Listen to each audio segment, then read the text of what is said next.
Welcome to the Mom Owned and Operated podcast, the podcast about moms and for moms, where we have candid conversations about running a business, raising a family, and remembering ourselves. I'm your host, Rita Suzanne, a single mom of four, digital strategist, and provider of no-nonsense business strategies and tactics. Hi, I'm Rita Suzanne, and this is Mom Owned and Operated. Today, I have my guest, Sha'Rose, with me. I'm so excited to chat with you and learn all about you, your business, and your family. Please tell us about all the things, and let's get started. Hey, hi, Rita. I am so glad to be here. Yes, I am Sha'Rose, Dr. Sha'Rose by profession. I am a pelvic floor physical therapist by training and a certified business coach from running my own business.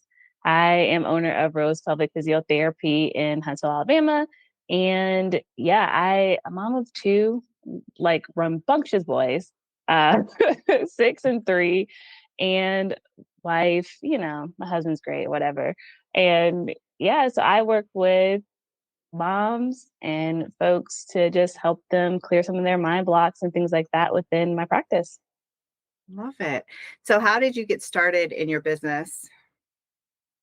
Yeah, so pelvic floor physical therapy, I got started with that while I was in school, had my first son, and I realized that, there's this gap that's there between, when you have a baby and then when you go back to your normal activities.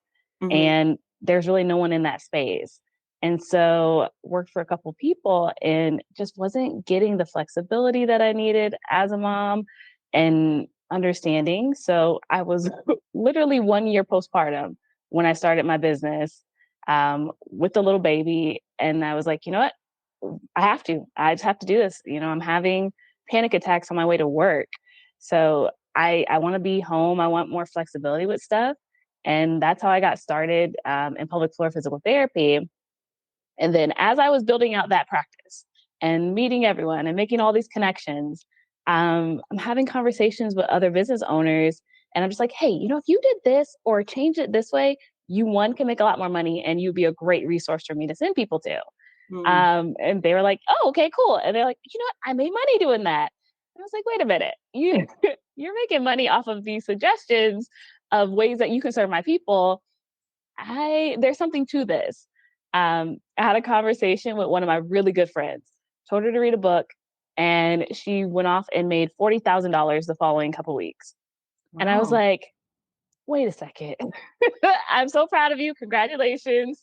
And I think I need to look into this business coaching because there's something about having a conversation with someone and just pointing out the things that seem obvious to me that when you go in and you adjust them, you can make more money, you can have a better just experience within your business. And that's how I got started over the last year as a business coach. Okay, well, first, I'm sure everybody wants to know, what is this book? Yes, fair. It is We Should All Be Millionaires. So yes, Rachel. Hello 7, Rachel Rogers. Like, I read that book and it just completely changed how I functioned and how I worked in business, but then even in my life. And so I was telling my friend all this stuff, and we literally went to the bookstore, walked to the bookstore after we hit Ulta. And I was like, pick it up now. And she read it. She read through it super fast. And I told her, one thing I told her was like, hey, don't change your pricing. She told me she wanted to change her pricing. I was like, no, don't change your pricing. Lower it. She did. She wanted to lower it. But she was in this really great place where she had offers that were free, that were low cost, and then of course a high cost. And I was like, you're so accessible. Don't do that. And so she did it, but then she also put out an initiative like right after that. And she was able to bring in $40,000. And I was just like, that's wonderful. You read the book, you did the things. And so I went on to become a Hello 7 certified coach. So I'm actually certified within the systems of the Hello 7 program. I love it. And that book was so amazing. Of course, I listened to it. I listened because I love audiobooks. I cannot actually, I have no attention span for sitting down and reading books. I don't know what it is, but I used to sit down and read books. But then after I had my kids, I had to switch to audiobooks and, you know, and especially unless there's like a workbook, like a company and workbook or something like that. That's the only way that I could actually sit down and do actual books. I don't know what it Oh, is about me. I love the feel of books, just like the paper of them. I do really bad with digital because I get distracted and I pop into all the other things. But oh, paper books, I love the smell of them.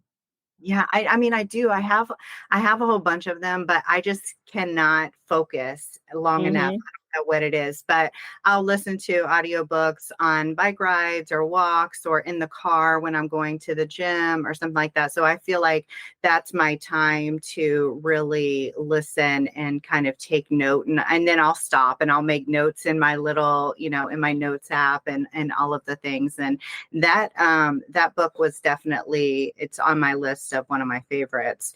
And so I think she is brilliant. And so I love that you got certified in that. So we are talking today about habits over discipline. So let's Okay. pivot a little bit and talk about those. What are some habits that help push your business and your health forward?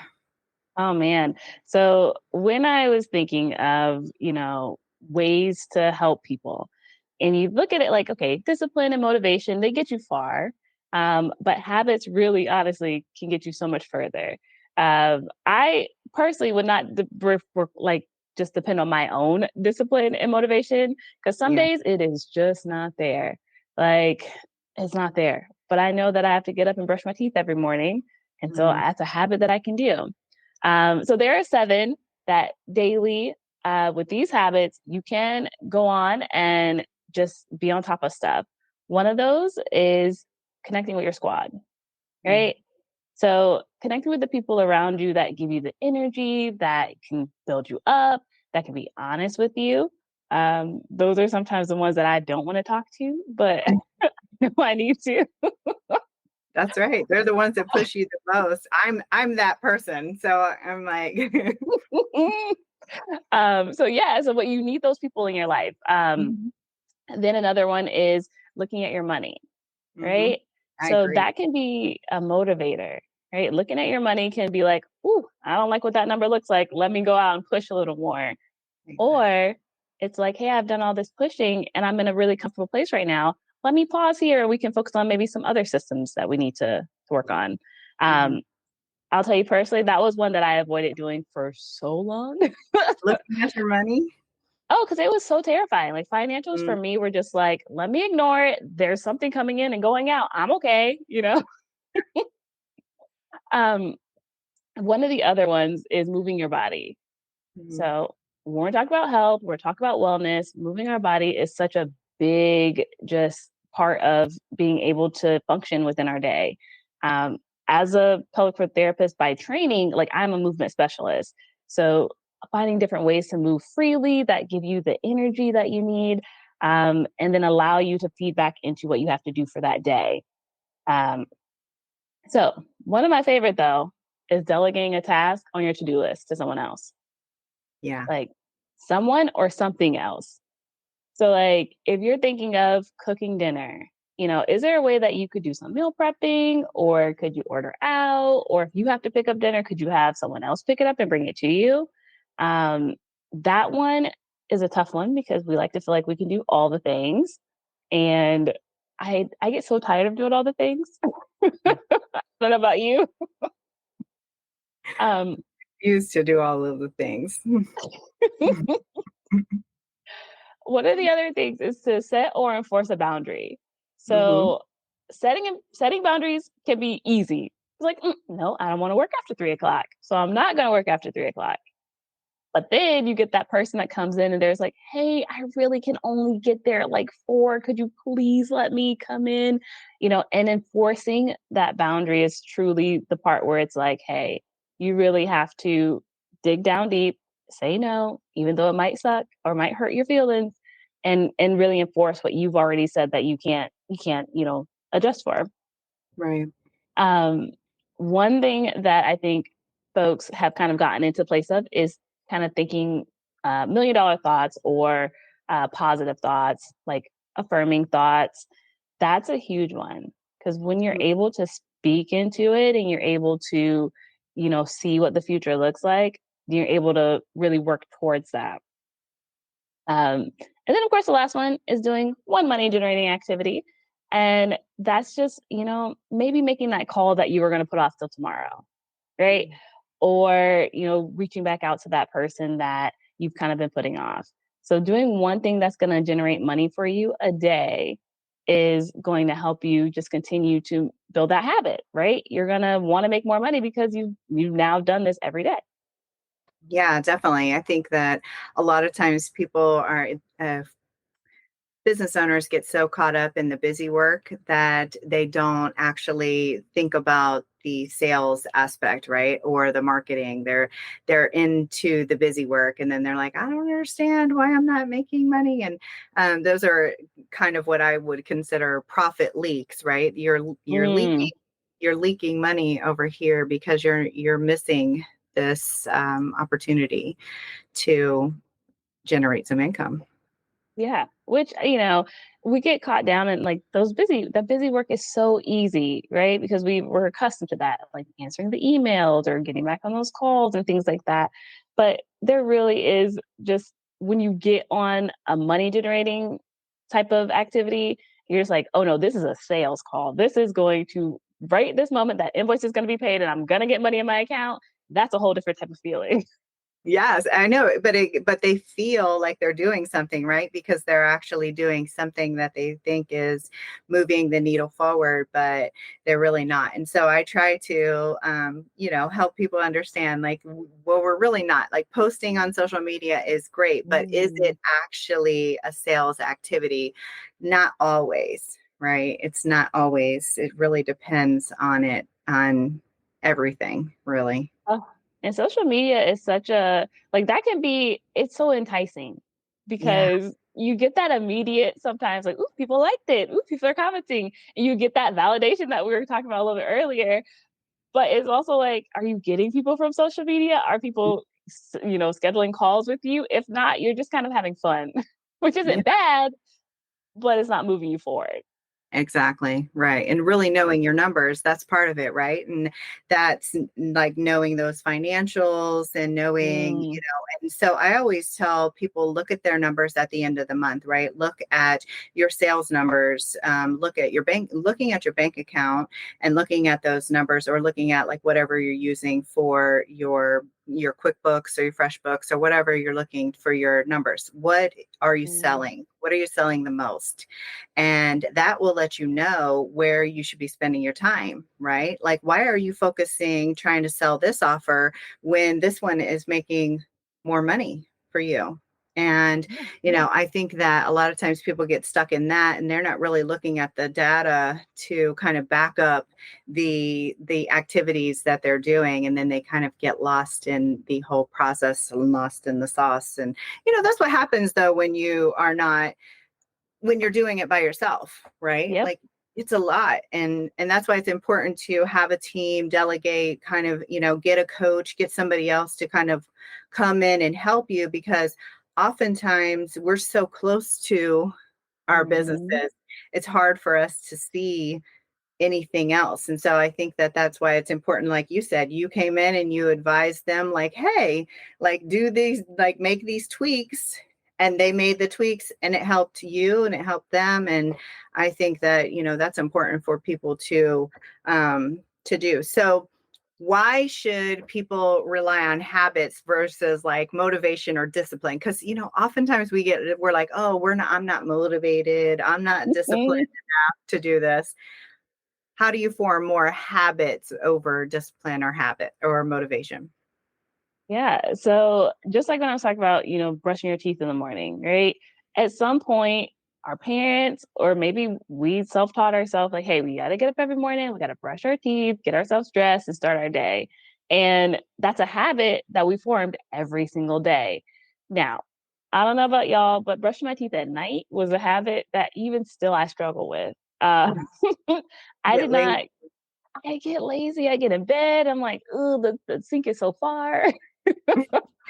um, but it was one of those things that I had to initially rely on like discipline and motivation. And so sometimes it didn't happen. Mhm. And but when I built a habit around it, me and my husband, we call it toothbrush conversations. And at night we brush our teeth and we talk about just the randomness of stuff. Like absolutely random. We think we have a podcast. We don't. But it's a habit that we built around it so that I would brush my teeth at night. Mhm. And, I look forward to that time together, but I brush my teeth and my dentist is happy with that. And building that habit versus relying on my own discipline and motivation, which can be flexible, right? We think about things as we go through the month and where we put our motivation and our ability for discipline at. And sometimes it's just not there to will ourselves, even though I know all the benefits of it. I know how great it is, and I know my breath is going to smell maybe better in the morning. I still don't have it. But building something that is, a joy around it or a habit that I can say, "Hey, I enjoyed this moment." And then that's how we build a habit versus relying on discipline and motivation. Um, because we tend to do habits over, things that might motivate us. So is there a technique or something that you recommend that people use? Like, is there a checklist or something? Like, how do you recommend that people like actually do the habits? What do they do? Yeah, so the joy part of it. Find the joy in one, right? We went through 7 daily tasks. Which one of them brings you the most joy or like this moment is kind of exciting for you? And start there and start small. Like when we're building habits, you don't want to jump into the whole list of like, okay, there's these 7 things that I need to do every day. I'm going to do all 7 of them. Like that's not realistic and it's not sustainable. And that's what we're looking for is sustainability.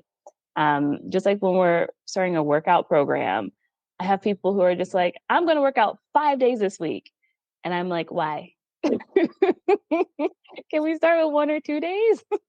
It's not even that. They'll say, I'm going to work out every single day, but also I'm going to change my diet. I'm going to stop eating sugar and I'm going to stop caffeine all at once.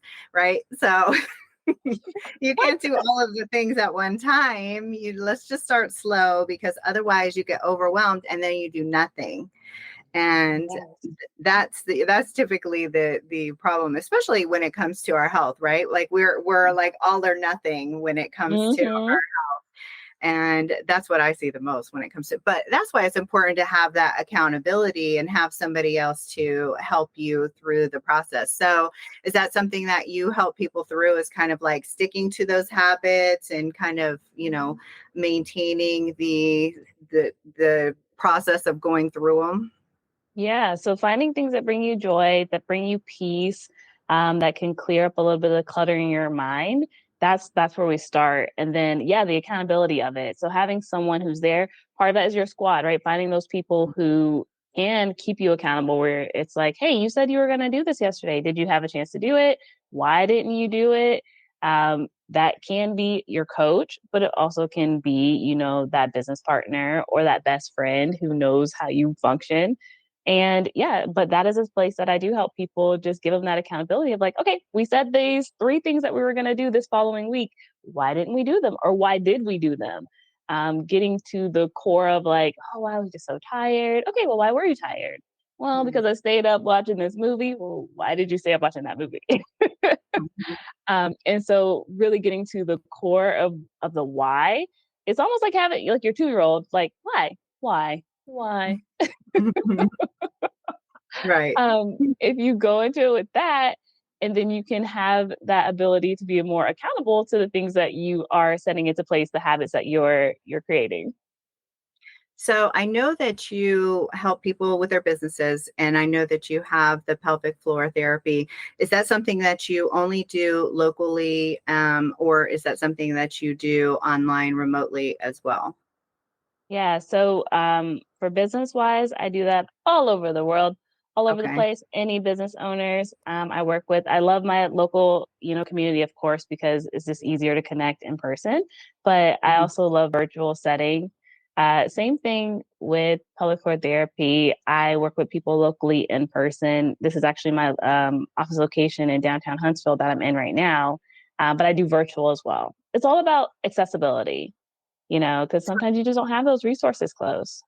Right. And so what is the importance of the pelvic floor therapy? Yeah, I feel like honestly that's my special sauce. Yeah. When I'm thinking of all the things that I'm working with my business owners, there's just this place where I get where I'm like, okay, y'all, I'm gonna get a little bit in your business, like private business. Can you tell me like how are you pooping and peeing? Um, Mhm. your overall health goes into not only your body, but it goes into your business too. And so the importance of that is just that there's so many of us that have walked around with things that we just didn't know there was help for us out there for. I think of leakage or pregnancy and postpartum, the pains and aches that we're just told, oh, that's just normal because you're aging or you're a woman or you're pregnant, Yeah. which I feel like cool, those are all true. And, I feel like there are some things that we can do that I'm not, as in as much pain or I'm not suffering as much. And that's where the pelvic health really comes in and taking that knowledge and putting it into my business owners and saying, hey, we're going to focus on the health of your business, but I need to focus on your health too, so that you're having joy and the ability to really create what you need to in this space. Yeah, I agree. I think that, um, you know, I've been doing this for 10 years, and those times that I wasn't physically and mentally feeling at my best are the times that Hmm. my business struggled the most. And so being at my best physically and mentally has really, really helped me to, perform better overall. And so I think that regardless of what it is, like try to get those things taken care of and seek out the help that you can. And so I think, after especially me, like having two C-sections and really getting Mhm. into like the pelvic floor therapy, I think that's important and isn't really something that I sought out. Of course, I researched it because I'm a huge researcher and like try to Okay. do my a little bit of due diligence, but it really isn't something that I have looked into. But now I'm about to really get into it because it wasn't something that I really was considering until now. So I love that. Mm. And I'd love to know like some tips, maybe if you have some tips for women that they could do at home, without seeing them obviously be a case by case situation, but what are some suggestions that you would give for women? Yeah. Oh, I love it. Okay. So especially my C-section mamas, I the just the recovery of that. I can get on a whole soapbox, but I won't. On Mhm. just the ways that resources aren't available after a C-section because it's a major surgery and you have to not only take care of yourself, but now a little human. And they're just like, don't lift anything heavier than this baby. And like, you got it. But some of my go-to tips that I give folks is proper breathing, which people are like, I know how to breathe. And I'm like, yes, we do all know how to breathe because we're alive. However, are we breathing deeply? Are Mm. you taking those really diaphragmatic, going deep into the belly, kind of pushing that belly out space where it's getting deep enough to hit your pelvic floor and expand things? And also bring your heart rate down, right? A lot of us in this entrepreneur space are kind of type A. We're go go go. We rest when our head hits the pillow. That's it. So we have to find those times in our day where we take those big breaths and really bring down our heart rate and really slow down the process. And that's also really great for your pelvic floor. It's really great for recovery. And it's one of the things that I start with immediately. And honestly, most of my coaching sessions, actually, I start with a big breath. One of them is for me to settle myself down because I'm always like, oh, okay, what can we get into? And Right. so we actually go in and we connect, we take a big breath, we let ourselves settle a little bit, and then we get started into things. So breathing is one of the tools that you can do, really get into that belly. Um, the other thing that I really like is to stretch. Mm-hmm. And, most folks think that maybe I have a tight pelvic floor or tightness here, and that's why, or weak. And that can be the case, but most people are walking around with just too much tension. Mm. We're all here. We're got children that stress us out sometimes, and we're just sometimes All just the things. We trying have to too many things. Yes. all the things. So stretches are really great to be able to get you in that space as well. I love a good like happy baby stretch or a child's pose, getting the legs really wide and really feeling it in those inner thighs. That those are some of my go-tos for just getting in a space where you're able to then go into some of your strengthening type things. So Kegels or any type of exercise that you're doing, squats. I say breathe, stretch before you do any type of strengthening. Love it. I love it.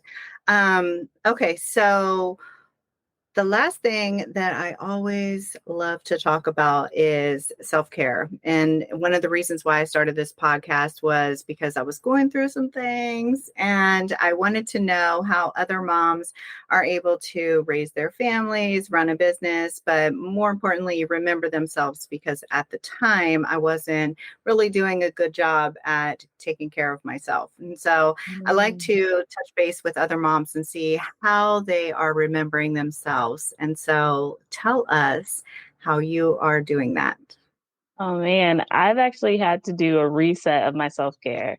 Um, Probably this time last year, I decided I was like, okay, I'm going to start getting my hair done more frequently. I'm going to get my massages, acupuncture. I started doing a lot of physical self-care to just feel better so that I could perform better.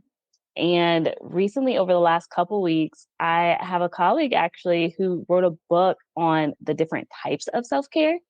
Mm, And I was like, wait, I'm filling this cup of physical self care, but there's emotional, there's mental. And so that is where I'm at right now. My self care is expanding beyond just like getting my nails done, getting my hair done, wearing nice clothes, but it's also emotionally, am I being taken care of? Am I being listened to when I talk? Am I listening to someone actively when they're talking? And yeah, I'm feeding into myself so much more, but also it's not costing me as much money because I was spending a lot of money on my mm. hair and on my makeup.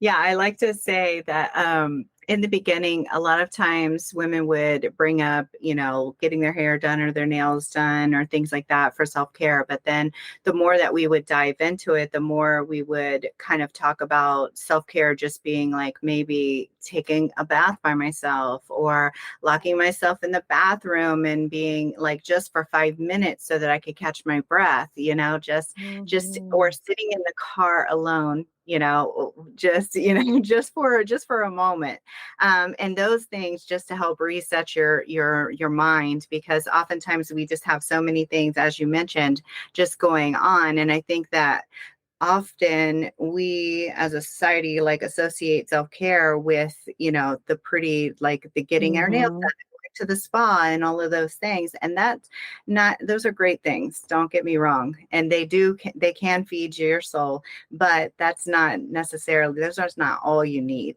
And Yeah. it's not enough, and especially it doesn't sustain you through the day to day, right? The day to day Yeah. is you taking that minute, that 5 minutes to, to catch your breath and to take a walk, whatever you need, to read the book, Um, right? to read the book, I have a transition period because my kids get up early, 5 a.m. So between 5 a.m. and by the time I get to my office, I have to take a good 15, 20 minutes to lay on my couch, do a couple breaths, and prepare myself to get into the work that I have. And at Mhm. the end of the day, I take that same 5 to 10 minutes before I go pick them up or before I walk into the house. I It's just love like it. a nice transition period to get into the next phase of things.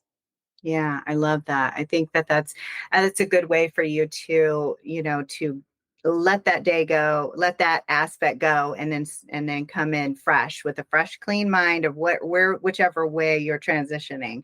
I think that's a lovely way to do it. So, where can everyone find you? Where are you at? Yes, I am on Instagram, heavy on Instagram. I love it. And in my what is my handle? Your pelvic ally. And then my website is another way. It is rosepelvicphysio.com. I did not do myself any favors with the length of any of my branding. Okay. And so they can also schedule a free consultation with you if they want to chat with you further about business consultation or the pelvic floor therapy, right? Yes, yes. So for business consultations, if you go to my website, you'll see the separate links to be able to schedule those things. They are separated. But there is a discovery call that I encourage everyone to do. It's a nice 20-minute conversation that we have and get a little bit into your business and start doing a slight bit of coaching and really diving into the things that you're having a challenge with and seeing how we can work together. Same thing with the consultation for pelvic floor therapy. You schedule that, and then we just we get a lot more into your business. Okay. Like I'm asking questions on all the things because one, I'm nosy, and two, it is important. Right. Of course. You're like, I need to know all the things. Like, are you accidentally tinkling on yourself? Like, is it Yes. happening? Okay. It's been such a pleasure chatting with you. I appreciate you coming on and taking the time. Thank you so much for being a guest. Thank you for having me. Of course.